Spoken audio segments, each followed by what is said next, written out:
মুর্শিদাবাদের জাফরাগঞ্জ প্রাসাদ থেকে কিছুটা পূর্ব দিকে রাস্তার পাশে এই সমাধি ক্ষেত্রটি অবস্থিত। এখানে মীর জাফরের বংশধরদের প্রায় 1100 জনের কবর এখানে আছে। মীর জাফরের দুই পত্নী মীর জাফর থেকে শুরু করে ছেলে প্রত্যেকেরই কবর এখানে আছে। শুধুমাত্র বড় ছেলে মিরনের কবরটি বিহারের রাজমহলে আছে। তাছাড়া সকলের কবরই এখানে শায়িত আছে। প্রথমে এটি একটি বাগান ছিল, পরবর্তীকালে বেগম শাহ খানম এনাকে খুব পছন্দ করত এবং পরে এটি কবরস্থান রূপে ব্যবহৃত হয়ে আসছে। এখানে সমস্ত নবাব নাজিম ও তার বংশধর মিরন ব্যতীত, ফিরাদুঞ্জা ব্যতীত সবারই সমাধি এখানে আছে।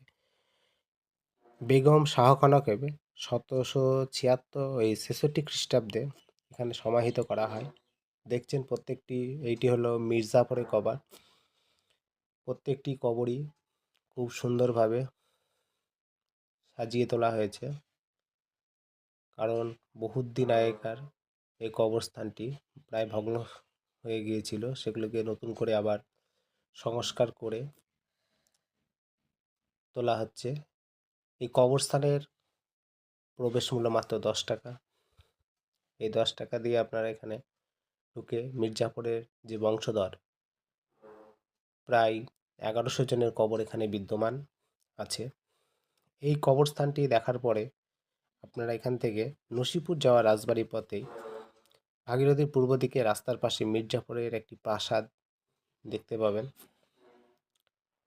যেটি বর্তমানে প্রায় দেখুন ভগ্নদশায় পরিণত হয়েছে।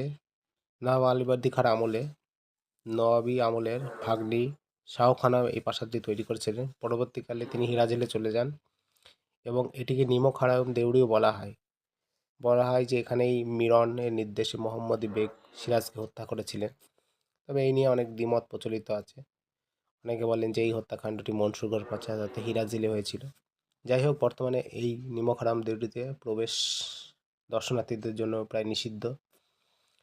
এটিও প্রায় ধ্বংসস্তূপে পরিণত হয়েছে, কোনো সংস্কার নেই।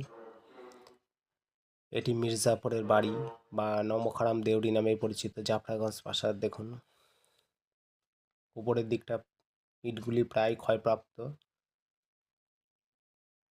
হয়ে দাঁড়িয়ে আছে।